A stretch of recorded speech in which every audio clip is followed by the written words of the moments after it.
가족관계와 법이라는 단원에 왔습니다. 가족이라는 건 지금 집에 같이 살고 있는 아빠, 엄마, 자식 이런 사람을 서로 가족이라고 하죠. 이런 가족 간에도 법이 적용이 된다는 거예요. 법이 어떻게 적용되는지 하나씩 살펴볼게요. 이걸 살펴보는 이유는 시험에 나오기 때문이죠. 혼인이라는 개념이 먼저 나왔네요. 혼인은 결혼을 말하죠. 남자와 여자가 만나가지고 이제 같이 평생 같이 살 거야 라는 거죠. 이거는 가족을 만드는 행위예요. 결혼을 통해서 하나의 가족이 새롭게 탄생을 하는 거잖아요. 그래서 결혼을 보면은 형식적 요건과 실질적 요건이 있어요. 요건이라는 건 조건이라고 생각하면 돼요. 필요한 조건인 거죠. 형식적으로 필요한 껍데기적인 요소가 있고 실질적 알맹이 요소가 있어요. 형식적 요건은 혼인신고라는 게 있어요. 혼인신고는 이제 주민센터 같은 데 가서 하는 거죠. 우리 이제 결혼할 거예요. 결혼 누가 하는지 신고서를 작성해서 이제 나라에 내는 거예요. 나라에 내는 이유는 나라에서 어떤 장부를 관리하기 때문이에요. 가족관계 등록부라는 장부를 관리해요. 가족관계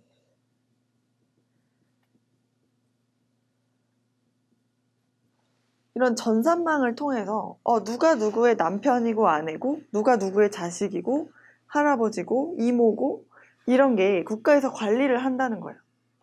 관리를 하기 위해서 신고를 하는 이유는 그전에는 가족이 아니었던 사람이 새로 가족이 되는 거잖아요. 그러니까 서로의 가족관계 등록부에 이제 집어넣는다는 거죠. 너가 너의 남편이야. 너가 너의 부인이야. 그래서 이름을 써넣는 거예요. 여기에다가. 그래서 결혼을 하려면 형식적으로 이 혼인신고란 걸 해야 된다라는 거죠. 그래서 혼인신고를 하면 이게 바로 법률혼이 돼요. 혼인의 종류에는 두 가지가 있는데 이번에 나오네요. 법률혼과 사실혼이 있어요. 법률혼은 이렇게 혼인신고까지 갖춘 법적으로 등록이 돼 있는 혼인제도를 말하고요. 법적으로 등록을 했으니까 법에서 더 보호를 많이 해주겠죠. 두 번째는 사실혼이 있어요. 우린 혼인신고 안 할 건데요. 혼인신고 안 하고도 결혼해서 같이 살 수 있죠. 그거를 사실혼이라고 해요. 사실상 결혼한 상태라는 거죠. 이 사실혼 상태에서도 보호를 조금 하긴 해줘요. 어쨌든 결혼 생활을 하고 있으니까 가족으로서 법적으로 보호할 수 있는 건 보호를 해주는데 아무래도 법률혼보다는 보호받는 범위가 작겠죠. 어떤 차이가 있는지 이제 또 하나하나 배울 거예요. 그 다음에 혼인의 실질적 요건을 보면요. 당사자의 자유로운 의사의 합치라는 게 나오네요. 의사의 합치는 서로 생각이 맞았다는 거죠. 너 나랑 결혼할래? 그래, 할래. 이렇게 서로 딱 우리는 같이 결혼한다는 의사가 딱 맞아 떨어지는 거예요. 그게 바로 혼인의 실질적 요건이다. 서로 같이 결혼해서 살 거다. 그리고 서로 사는 거. 이게 바로 결혼의 성립 요건 중에 실질적 요건이에요. 이 두 개를 구별할 수 있어야겠죠. 형식적 요건은 혼인 신고하는 거. 실질적 요건은 진짜로 같이 사는 거. 그래서 두 번째 요소를 또 보면요. 성년자일 것. 미성년자는 결혼하려면 부모의 동의를 얻어야 되죠. 법률행위니까요. 18세 이상이어야 되고요. 미성년자라 하더라도. 또 근친간이 아닐 것. 우리나라는 근친혼을 허용하지 않죠. 중혼이 아닐 것. 우리나라는 이 사람 저 사람이랑 결혼하는 걸 허락하지 않아요. 한 사람이랑만 할 수 있어요. 중혼이라는 거는 혼인이 겹쳤다는 뜻이죠. 중복됐다. 실제로는 중혼이 있죠. 이 집에도 있고 저 집에도 있고 이런 경우가 있어요. 하지만 법적으로는 인정하지 않는다라고 알아두시면 되겠습니다. 두 번째, 혼인의 종류는 아까 봤죠? 법률로는 형식적 요건과 실질적 요건을 모두 갖췄다. 실질적 요건은 둘 다 갖췄지만 형식적 요건, 혼인신고를 한 게 법률혼이에요. 사실혼은 실질적 요건만 갖춘 거. 일상적인 혼인의 효과는 인정되지만 친족 관계가 성립되지 않고 그러니까 법적으로 가족이라고 봐주지는 않는다는 거죠. 장부에 등록이 안 돼서. 부부간의 상속권이 발생하지 않는다. 이게 되게 중요해요. 왜? 문제에 자주 나오기 때문에. 어떤 부부가 있었는데 이제 상속이라는 것도 배울 거예요. 사람이 죽으면 그 사람이 가지고 있던 재산이나 빚을 누군가 처리를 해줘야 돼요. 처리를 하는 게 바로 상속이거든요. 이어서 받았다는 얘기죠. 그런데 원래는 부부간이 가장 상속이 많이 돼요. 부부간에. 그런데 사실혼의 경우에는 상속이 안 된다는 거죠. 장부에 등록이 안 돼 있으면 누가 부부였는지 정확히 알 수 없기 때문에 국가에서 너가 상속받을 수 있어. 이렇게 인정하지 않는다는 거예요. 상속권이 인정되려면 이 혼인신고를 통해서 국가에 미리 알려줬어야 되죠. 이 사람의 배우자는 누구다. 남편이랑 부인은 누구다. 그래서 남편이랑 부인 중에 한 사람이 죽으면 그 상대방이 상속을 하게 되는 거죠. 상속을 하려면 반드시 그래서 등록을 해놨어야 된다. 라는 거예요. 이게 가장 큰 차이예요. 상속권이 인정되지 않는다. 그 다음 혼인의 효과로 넘어가 볼게요. 친족관계의 발생. 이제 법적으로 친인척이 된다는 거예요. 혼인을 하면. 배우자 관계 및 인척 관계가 발생한다는 건데 이 인척이라는 게 친족의 한 종류거든요. 친족에는 친척과 인척이 있어요.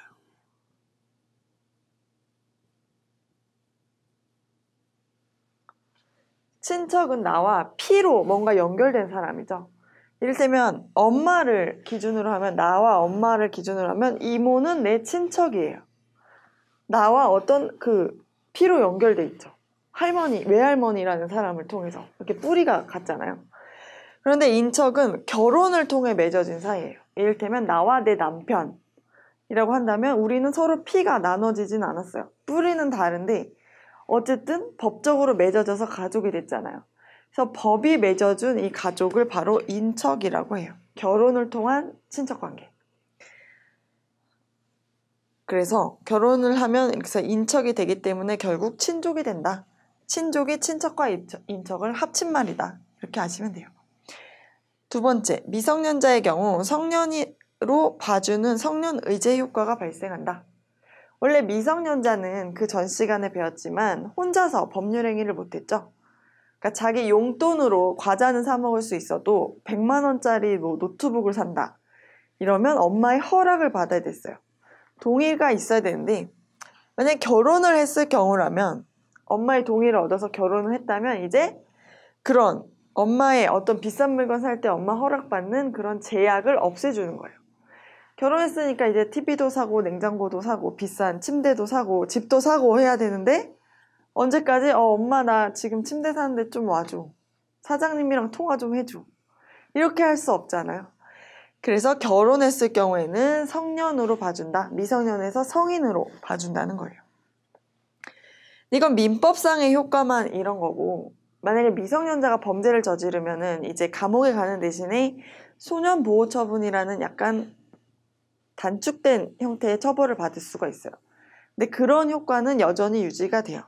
이거는 민법에서만 성년의제가 된다라고 알아두시면 돼요. 그 다음 부부가 낳은 자녀는 혼인 중 출생자로 추정한다. 법률상 부부가 낳은 자식이라는 걸 말하는 거죠. 이건 다 지금 법률혼의 효과예요. 이 위에 세 개는. 사실혼의 경우에는 인지라는 절차가 필요하다라고 되어 있네요. 만약에 혼인신고하지 않은 부부가 애를 낳았으면 얘가 사실은 장부에 등록이 되게 어렵다는 거예요. 그래서 장부에 등록을 하려면 인지, 내 자식이 맞다는 걸 법적으로 인정하는 절차거든요. 그 절차가 필요하다고 알아두시면 되겠어요. 점점 어려워지네요. 그 다음 정조, 동거, 협조, 부양의 의무 발생. 정조란 건 서로 상대방에게 충실한 거죠. 이제 다른 사람을 만나지 않는다. 동거는 같이 사는 거. 협조는 서로 도와주는 거. 부양은 만약에 서로 상대방이 굶어 죽을 상태가 되면 보살펴줘야 되는 거. 이런 걸 부양이라고 하죠. 서로 먹여 살려야 되는 의무가 있다는 거예요. 이건 사실혼의 경우에도 똑같아요. 부부 별산제. 이것도 사실혼과 법률혼이 똑같아요. 부부의 각자의 재산은 서로 별개라는 거죠. 만약에 내가 우리 아빠한테 집을 물려받았어요. 그리고 내 명의로 돼 있어요. 이거는 내가 결혼을 하더라도 내 거라는 거예요. 그게 바로 별산제라는 거의 의미예요. 그런데 만약에 부부가 서로 일을 해가지고 서로 돈을 모아서 집을 샀어요. 그럼 이거는 나랑 신랑이랑 같이 산 거죠. 이거는 이제 소유권을 공유하는 거죠. 공유하는 경우도 있지만 별산을 기본으로 한다. 이렇게 알아두시면 되겠어요. 그 다음 부부간의 일상가사에 대한 대리권이 인정된다. 일상가사라는 건 보통의 우리가 살아가는 와중에 하는 일반적인 가정일에 관련된 업무를 말해요. 이를테면 내가 슈퍼 가서 두부를 사는데 외상으로 1,000원 외상으로 샀어요. 그런데 내가 외상으로 샀어도 슈퍼 주인은 우리 남편한테도 저기 부인이 두부 사갔는데 돈 안 내고 갔어요. 돈 내세요. 이렇게 서로 책임을 져준다는 거예요. 그게 바로 일상가사 대리권이에요. 서로 대신할 수 있다는 거죠.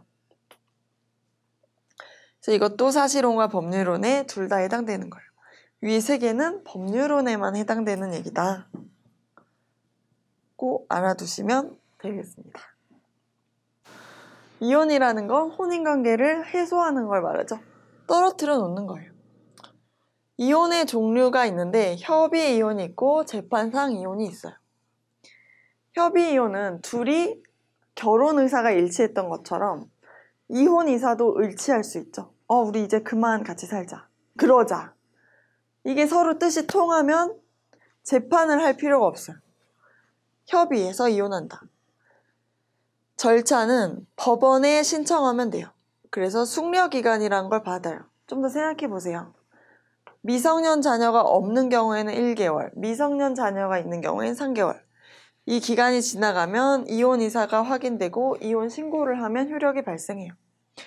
효력 발생 시기가 중요한데 신고를 한 때 효력이 발생한다. 알아두시면 돼요. 왜냐? 이게 문제로 나오기 때문이에요. 재판상 이혼은 서로 합의가 안 되는 거죠. 어느 한 사람은 이혼하고 싶은데 다른 한 사람은 이혼하기 싫어요. 그럴 때 하는 게 소송이죠. 소송. 이혼 소송. 이게 바로 이혼 소송이에요. 이혼 소송은 협의 이혼과의 차이점이 숙려기간이 없어요. 그냥 재판을 통해 이혼하는 거기 때문에. 숙려기간 없음. 이게 시험에 잘 나와서 꼭 알아두시면 좋아요. 그리고 이때는 민법에 정해진 이혼 사유에 해당할 때만 이혼할 수 있어요. 배우자가 바람폈다. 우리 부모님한테 나쁘게 대했다. 나한테 나쁘게 대했다. 나를 안 돌봐줬다. 이런 게 다 정해져 있거든요. 이거 해당될 때만 이혼할 수 있고 여기에 해당되지 않고 그냥 같이 살기 싫어요. 그냥 이러면 이혼이 안 되는 거죠. 그래서 이 이혼 발생의 효력 시기는 판결이 확정된 때로 협의 이혼과 차이점이 있죠. 관청에 신고를 한 때, 판결이 확정된 때. 그 차이점이 있는 게 시험에 잘 나오니까 이것도 알아두시면 좋고요. 아까 이혼 소송은 민법상 정해진 사유가 있을 때만 할 수 있다고 했잖아요. 그게 바로 협의 이혼과의 또 차이점이죠. 관계없다. 어떤 사유건 둘이 생각만 맞는다면 이혼할 수 있다. 협의 이혼의 경우에는. 그렇다는 거죠. 그런데 이 이혼 두 가지에 관련된 건 다 법률혼일 때 하는 얘기예요, 우리가.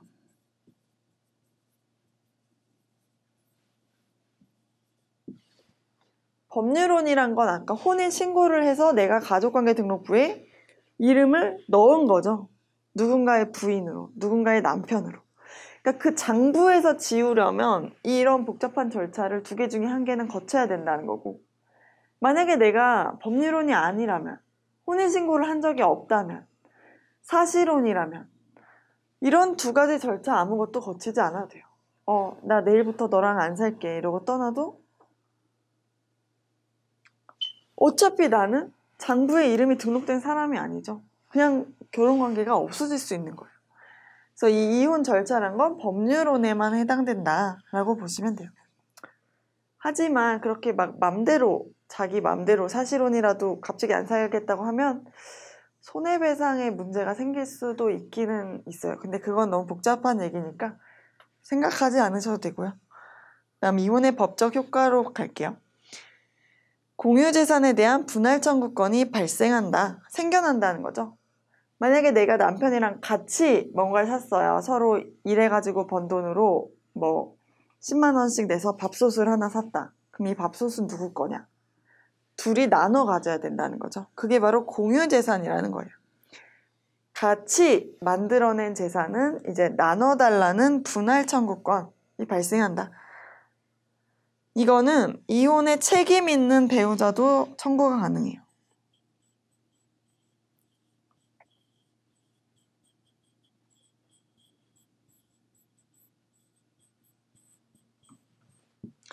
이 결혼을 깨는데 뭔가 잘못을 했어요. 내가 바람 폈다거나 뭐 내가 때렸다거나 내가 뭔가 나쁜 짓을 했어요.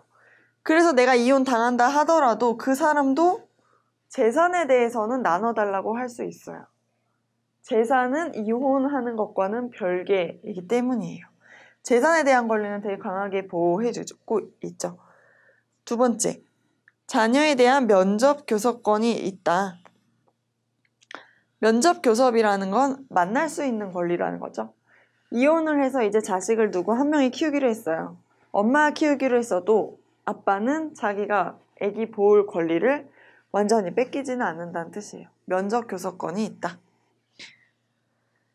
세 번째, 이혼에 책임 있는 상대방에 대한 손해배상 청구권이 발생한다.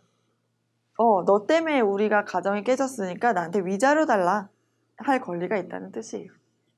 부모와 자녀 간의 법률 관계라는 거네요. 먼저 친자 관계, 자식의 관계라는 거죠. 친생자와 양자가 있어요. 친생자는 내가 정말 낳은 자식을 친생자라고 하는 거고, 양자는 내가 낳은 자식이 아니지만 내 자식으로 법적으로 만드는 걸 양자라고 하죠. 양자에는 일반 입양이 있고 친양자가 있어요. 둘의 차이점은 일반 입양을 하면 그 양자는 부모가 2명이 돼요. 나를 낳아준 친부모가 있는 거고 양부모가 있는 거고 이렇게 중복적으로 법률상 부모가 생기는 거고, 친양자는 나의 친부모와의 법적인 관계를 끊는 거예요. 너는 법적으로 이제 양자로 입양된 집안에만 자식이다가 되는 거예요. 이게 왜 중요하냐면 상속권이 문제되기 때문이에요. 상속이라는 건 보통 부모가 자식한테 물려주는 경우가 제일 많죠. 자식이 1순위 상속권자이기 때문이에요. 상속권이 일반 양자의 경우에는 친부모로부터도 상속을 받을 수 있어요. 근데 친양자는 양부모로부터만 이제 받을 수 있고 친부모 거는 받을 수가 없어요. 그 차이예요. 이건 상속 파트에서 또 같이 보도록 할게요. 친생자에서 중요한 건 혼인 중 법률혼 관계에서 출생자는 당연히 그 부모 자식으로 봐준다는 거고요. 혼인 외에 법률혼이 아닌 사실혼이나 아니면 결혼 생활이 없을 수도 있죠. 그런 경우에 출생한 사람은 인지라는 절차가 필요하다. 부모가 얘를 진짜 자식으로 인정하는 법률상의 절차라는 뜻이에요. 그다음에 친권에 관해서 볼게요. 친권이라는 말이 문제에 나오는데 이거는 의미를 외워두셔야 돼요. 의미가 중요한데 부모가 미성년 자녀에 대해 가지는 여러 권리와 의무를 친권이라고 한다. 이를테면 미성년 자녀를 키울 때 엄마가 밥 먹어, 공부해, 씻어, 학교 가 라고 하는 것들 있죠. 왜 엄마가 나한테 이런 말을 해요?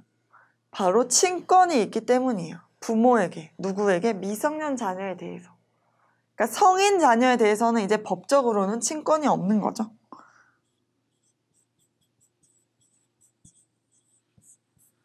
이거를 그래서 개념을 잘 알아놔야 되는 게 친권이라는 개념 자체가 미성년 자녀에 대하여 있는 권리니까 성인인 자녀에 대하여는 친권이 아예 존재하지 않는다 라고 보시면 돼요. 이게 문제에서 나오기 때문에 자녀가 미성년인지 성인인지 구분하면 풀 수 있어요. 친권의 내용을 보면 보호 양육의 권리와 의무, 거소지정권, 어디 살으라고 할 수 있는 권리, 징계권, 잘못했을 때 혼낼 수 있는 거죠. 근데 막 너무 심하게 때리거나 하면 안 되겠죠. 재산관리권, 법률행위 대리 및 동의권 이런 게 친권이 된다 행사를 보면 부모가 공동으로 하는 게 원칙이다. 엄마 아빠가 같이 해야 된다는 거죠.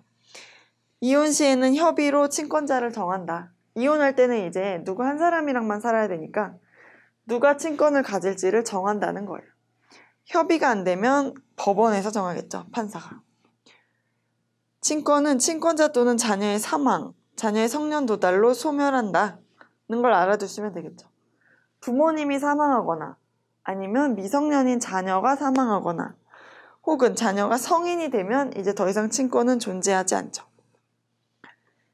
만약에 이게 남용돼서 자녀의 복리를 해치거나 우려가 있는 경우에는 친권이 상실될 수 있다. 부모가 자식을 너무 학대한다거나 하면 이 친권을 법원에서 뺏을 수도 있다는 뜻이에요. 너는 이제 부모 자격을 더 이상 하면 안 된다. 나쁘다. 이렇게 법원에서 가져갈 수도 있어요. 상속이라는 게 나왔네요. 이게 참 문제에 많이 나오죠. 물려받는 거예요.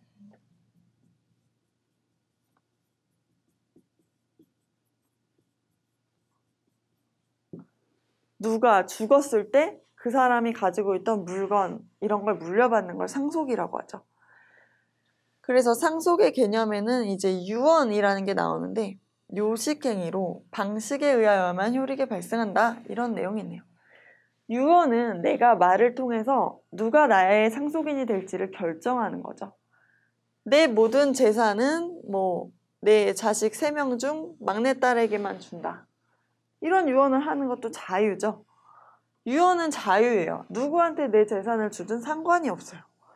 그런데 다만 요식행위 이런 말이 있네요. 법에 딱 정해진 방식으로만 해야 효력이 있다는 거예요. 이를테면 이게 법에 정해진 방식이라는 게 이 5개인데 자필, 내가 자필로 썼거나 녹음해놨거나 어디 가서 공증을 받았거나 비밀 증서 형식으로 했거나 구수증서 방식으로 했거나 이 5가지의 규칙을 딱 지켰어야 되는데 이걸 안 지키고 그냥 나 너한테 다 물려줄게 이 말만 해서는 소용이 없다는 거예요. 왜냐면 그럼 많은 사람들이 사람이 죽으면 나타나가지고 내가 재산 다 물려받기로 했다 이러겠죠. 그럼 혼란을 방지하기 위해서 딱 이 5가지 방법으로만 유언 방식을 정해놨어요. 상속의 개념을 또 다시 보면은 사람이 죽었을 때 재산에 관한 권리와 의무를 친족과 배우자가 포괄적으로 승계하는 거가 상속이라고 나오네요. 권리, 아까 재산을 이어받는다고 했죠. 근데 의무도 받아요. 만약에 죽은 사람이 빚이 있으면 빚도 받는다는 얘기예요. 보통 문제에서는 채무라는 얘기가 나오죠. 채무. 나의 의무, 그 사람의 의무도 같이 받는다는 뜻이에요. 그래서 상속의 종류에는 유언을 통한 상속과 법정 상속이 있다. 유언은 아까 말한 듯이 죽인 사람이 죽기 전에 자기의 생각을 남겨놓는 거죠. 내 재산은 어떻게 했으면 좋겠다. 그게 만약에 이 방식으로 다 딱 작성이 돼서 효력이 있으면 거기에 따라야 돼요. 효력이 없으면 거기에 따르지 않고 법정 상속을 해요. 그냥 법에 정해진 대로 상속한다는 거죠. 법정 상속은 어떻게 하는 거냐면 먼저 순위대로 해요. 이 순서대로 이 1순위 사람이 있으면 1순위 사람한테 해줘요. 뭐라고 돼 있냐면 직계 비속이라는 말이 나오네요. 비속은 자기 자식을 말하는 거예요. 자식을 어려운 말로 직계 비속이라는 말을 써요. 만약에 내가 있으면 나를 기준으로 자식은 딱 아래로 내려가죠. 그러니까 딱 아래로 내려간 사람을 직계 비속이라고 해요. 자식은 비속이에요. 나를 기준으로 높은 사람, 부모님이라고 치면 부모는 딱 위로 올라가죠. 직계로 있는 존귀한 사람이 부모님이죠.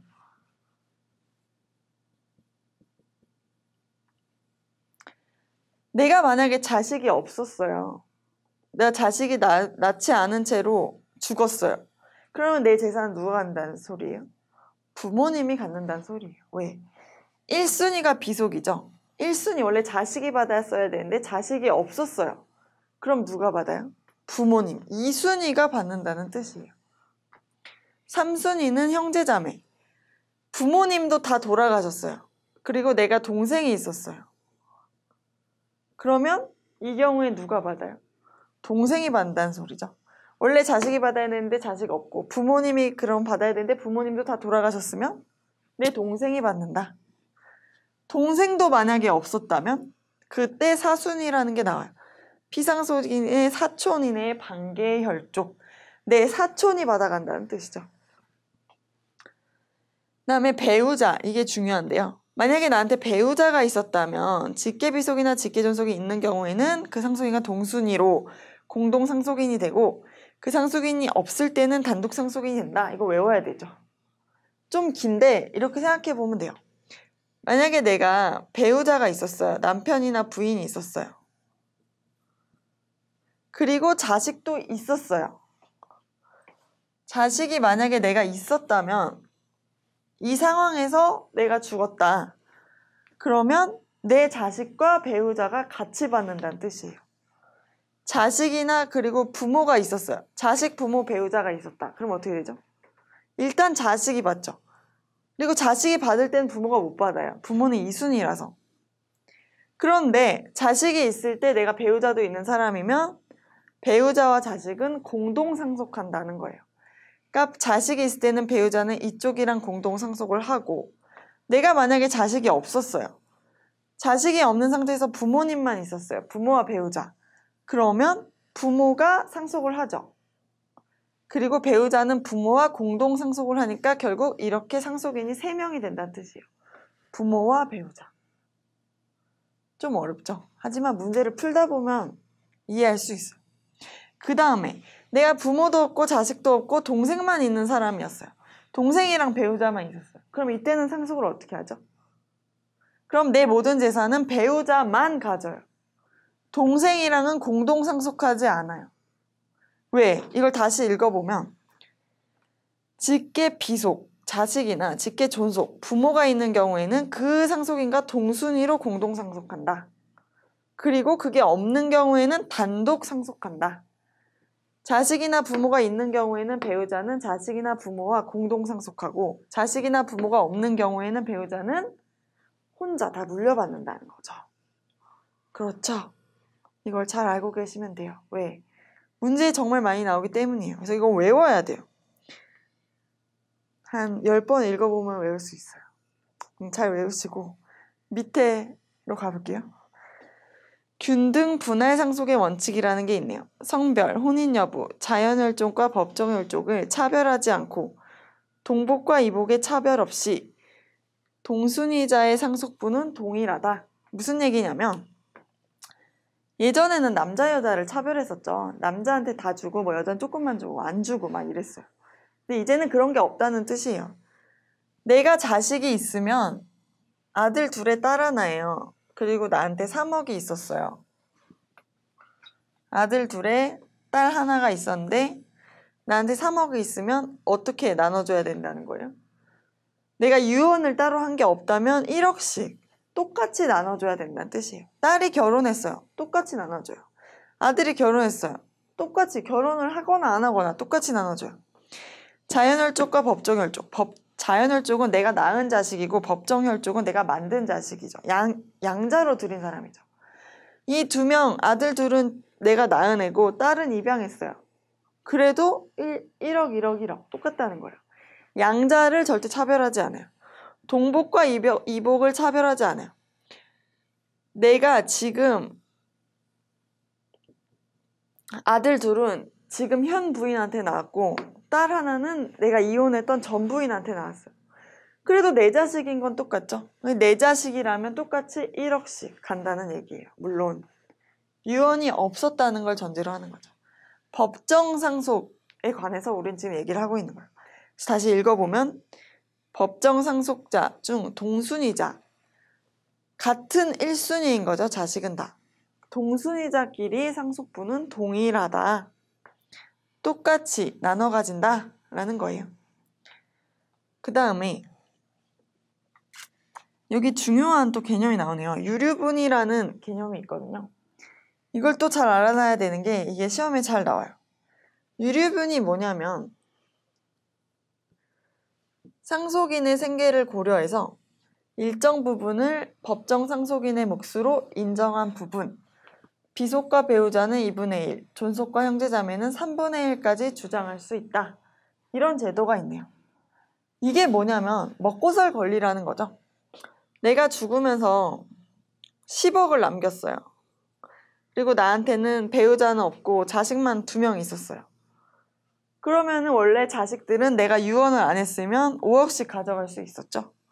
그런데 내가 내 10억은 그냥 내 가장 친한 친구 누구한테 준다라는 유언을 적법하게 만약에 남겼다면 그럼 10억은 친구가 가져가고 자식들은 굶어 죽을 수도 있겠죠. 그때 등장하는 게 바로 유류분이에요. 만약에 내가 그 법정 상속인에게 상속하지 않는다는 유언을 남겼을 경우 이 사람들은 상속을 못 받았죠. 원래 1순위로 상속을 받을 수 있던 사람들은 이 자기 대신 받아간 사람한테 내가 원래 받을 수 있는 금액의 2분의 1까지를 청구할 수 있다는 거예요. 그러면은 얘가 2억 5천, 얘도 나 2억 5천 줘. 할 수 있다는 거죠.